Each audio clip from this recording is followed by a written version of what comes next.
बिस्मिल्लाहिर्रहमानिर्रहीम। अस्सलाम वालेकुम। आपका मेज़बान फ़ैसल हाज़िर है आपकी खिदमत में। आज मैं आपके लिए बड़ी एक गुड न्यूज़ लेके आया हूँ। जो लोग कनाडा के हवाले से परेशान हैं कि वीज़ा नहीं लग रहा और कोई कई और वजह से परेशान है, आज उनके लिए एक बड़ी गुड न्यूज़ है।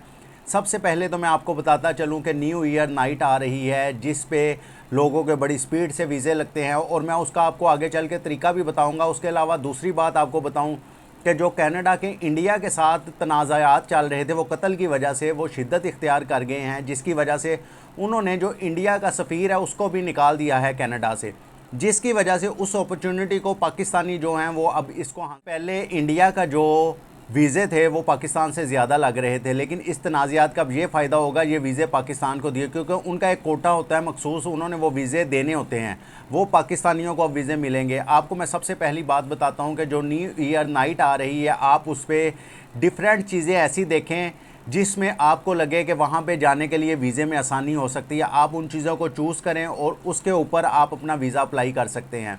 आज मैं आपको किन किन चीज़ों पे वीज़ा अप्लाई कर सकते हैं, और उसके अलावा मैं आपको इसकी प्रोसेसिंग किस तरह होती है वीज़ा की, और उसके बाद इसकी रिक्वायरमेंट जो है, और तीसरे नंबर पे इसकी जो एलिजिबिलिटी क्राइटेरिया है, मैं आज आपको उसके बारे में बताऊंगा।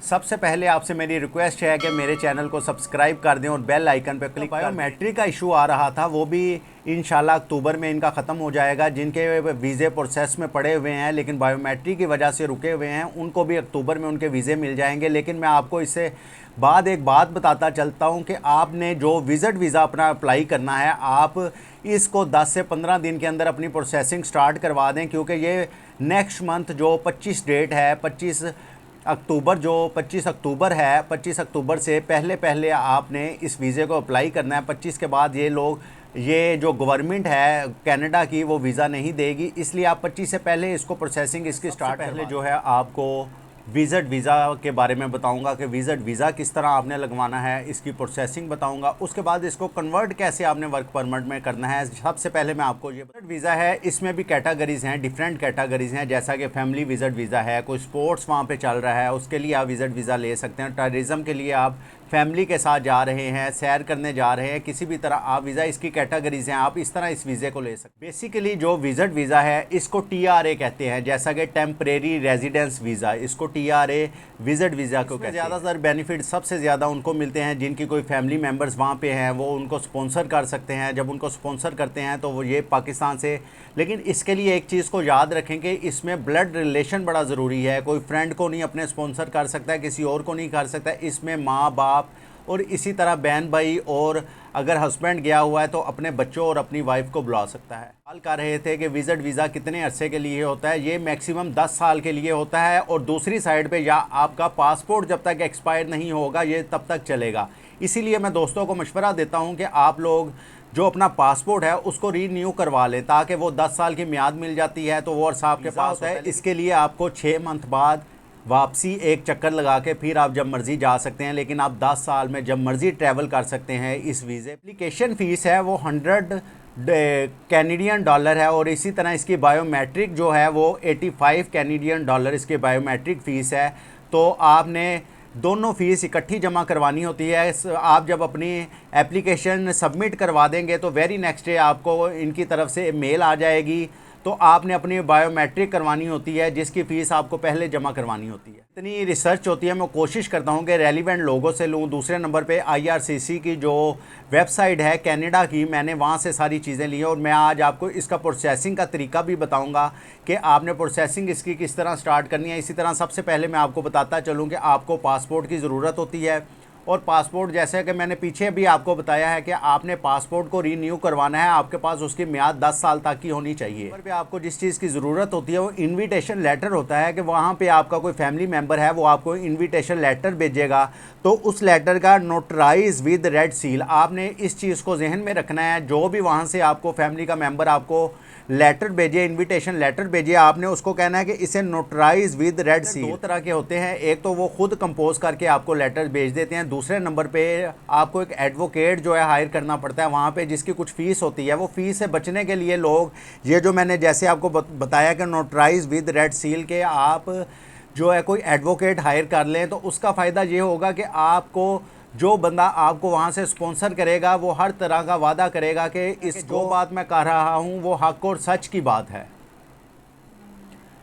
जो आपकी बैंक स्टेटमेंट है उसके अंदर तीसरे नंबर पे आपकी बैंक स्टेटमेंट आ जाएगी। जो बैंक स्टेटमेंट है उसके अंदर आपका कम से कम भी 10 से 15 हज़ार कैनेडियन डॉलर पड़ा होना चाहिए, उसमें ज़रूरी है। और दूसरे नंबर पे बैंक स्टेटमेंट जो है वो आपकी रनिंग कंडीशन में हो, जैसा कि ओपनिंग में जितने पैसे हैं उसमें क्लोजिंग में भी उतने पैसे हों। ये ना हो कि आप उस स्टेटमेंट को जो हफ़्ता पहले या 2 दिन पहले या 3 दिन पहले उस बैंक स्टेटमेंट में आप पैसे रखवा के फिर अपना वीज़ा अप्लाई करें, तो इस तरह आपका जो वीज़ा है वो जो आपकी प्रोसेसिंग है वो कमज़ोर होगी इससे।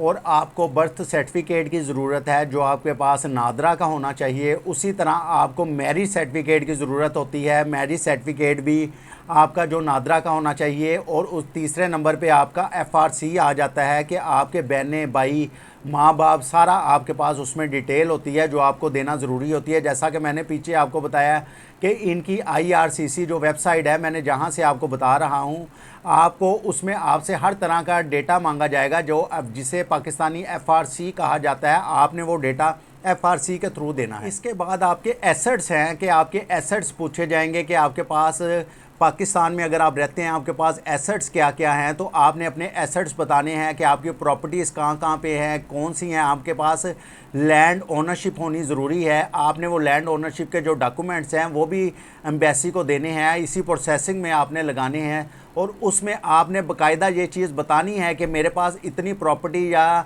इतना कुछ है कि मैं वहाँ से वापस लाजमी आऊँगा। इस चीज़ की से आपका केस जो है वो स्ट्रॉन्ग होगा। जो बिज़नेस से रिलेटेड लोग हैं वो बिज़नेस बैंक स्टेटमेंट अपनी जमा करवाएंगे। उसके बाद दूसरे नंबर पे उनके पास कमर्शियल लाइसेंस होना ज़रूरी है। कमर्शियल लाइसेंस के बाद वो अपनी इनकम टैक्स जो रिटर्न जमा करवाते हैं उसकी वो प्रोसेसिंग में अपना वो इनकम टैक्स रिटर्न को साथ लगाएंगे। इसके बाद जो सैलरीड पर्सन है जो कहीं जॉब करते हैं वो अपनी सैलरी की इनकम स्टेटमेंट लगाएंगे, 3 मंथ की सैलरी इनकम स्टेटमेंट लगाएंगे कि उनकी सैलरी कितनी है। सैलरीड पर्सन है वो एम्प्लॉयमेंट वेरिफिकेशन लेटर लगाएंगे। उस वेरिफिकेशन लेटर के बाद जो एम्प्लॉयर लेटर होता है इसकी बड़ी वक़्त होती है। जो किसी ऑर्गेनाइजेशन या कंपनी का ओनर होता है ये उसकी तरफ से होता है। वो बाकायदा तौर पे ये जो कैनेडियन गवर्नमेंट है उनको ये बताता है कि ये इस कंपनी में काम करते हैं और ये 2 महीने के लिए या 3 महीने पे किसी भी विज़िट पे जा रहे हैं, तो इतने अरसे के बाद ये वापस इस कंपनी को ज्वाइन करेंगे। इसके बाद उनको यूटिलिटीज़ बिल हो गए, उसके बाद गैस इलेक्ट्रिसिटी बिल, गैस का बिल, और उसके अलावा कोई इंटरनेट लगा हुआ है उसका बिल जो है इस प्रोसेसिंग में साथ लगाना ज़रूरी होता है। जो फ़ोटो है वो आप 35 to 45 mm तक की लगा सकते हैं। उसमें इन्होंने जो IRCC की वेबसाइट है उस पर उन्होंने बाकायदा रिक्वायरमेंट बताई हुई है। आपकी ज़्यादा स्माइलिंग फेस ना हो, कम स्माइलिंग ना हो, उसके अलावा आपका चेहरा इधर उधर ना हो। उन्होंने पूरा एक स्पेसिफिक वे बताया हुआ है कि किस तरह आप अपनी तस्वीर बना सकते हैं। इसी तरह लेडीज़ पे आ जाते हैं कि उन्होंने अगर स्कार्फ भी लेना है तो उनके बाकायदा कान नज़र आते हों और चेहरा उनका वाज़ेह हो। स्कैनिंग डॉक्यूमेंट्स पे कि आपके डॉक्यूमेंट्स की स्कैनिंग किस तरह होनी है, तो उसके बारे में मैं आपको बताता हूँ। इसको आपने जो 300 DPI पे इसको स्कैन करना है डॉक्यूमेंट्स को। 300 DPI से आपने ऊपर स्कैन नहीं करना। दूसरे नंबर पे उसको आपने 2 से लेके 4 MB तक आपकी लिमिट है। आपने इससे ऊपर गए तो वो आपकी जो एप्लीकेशन है उसकी प्रोसेसिंग को अलाउ नहीं करेगी। इसका जो एलिजिबिलिटी क्राइटेरिया है वो आपको बताता चलूँ। आपके पास बैचलर की डिग्री होना बड़ा ज़रूरी है, और अगर बैचलर की डिग्री नहीं है तो आपके पास इंटरमीडिएट के साथ कोई डिप्लोमा होना बड़ा ज़रूरी है। अगर आपके पास ये दोनों चीज़ें नहीं हैं तो आपकी जो बैंक स्टेटमेंट है वो इतनी स्ट्रॉन्ग होनी चाहिए कि उसमें 50,000 कैनेडियन डॉलर के मुताबिक पाकिस्तानी रुपये पड़े होने चाहिए। ये चीज़ें इसलिए बता रहा हूँ कि इससे आपका जो केस है वो स्ट्रॉन्ग बनेगा, उसमें प्रॉब्लम नहीं आएगी। और जो आपकी ऑर्गेनाइजेशन है जहाँ पे आप वर्क करते हैं वो आपकी रिकॉग्नाइज्ड होनी चाहिए। वो लोग जब उसको नेट पे रिसर्च करें, नेट पे सर्च करें तो वो फ़ौरन उनके सामने आ जानी चाहिए। ये चीज़ प्रोसेसिंग में बड़ा फ़ायदा देगी। आपका क्रिमिनल रिकॉर्ड नहीं होना चाहिए। इसके अलावा आपके जो टेस्ट हैं उसमें HIV और TB जो है वो नेगेटिव होना चाहिए। तीसरे नंबर पे मैं आपको बताता चलूँ कि जो लोगों ने यूरोप का, उसके अलावा UK का, इसी तरह ऑस्ट्रेलिया और कुछ कंट्रीज़ के जो वीज़े लगवाए अगर किसी का रिजेक्ट हो गया तो उसके लिए भी इस प्रोसेसिंग में प्रॉब्लम आ सकती है। आपको जो इतनी डिटेल समझाई, इतनी चीज़ें, प्रोसेसिंग क्या है, इसकी एलिजिबिलिटी क्राइटेरिया आपको बताया, उसके अलावा मैं आपको प्रोसेसिंग बताई, इसी तरह आपको दूसरी चीज़ें बताई।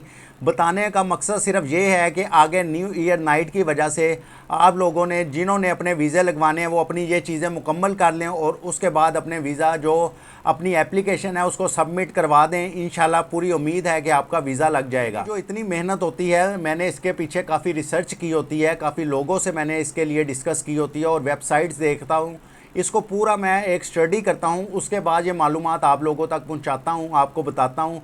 आपसे मेरी रिक्वेस्ट सिर्फ इतनी होती है कि आप मेरे चैनल को सब्सक्राइब कर दिया करें और बेल आइकन पर क्लिक करें।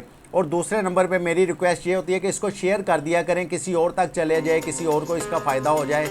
इसी के साथ मैं आपसे इजाज़त लेता हूँ। अल्लाह हाफ़िज़।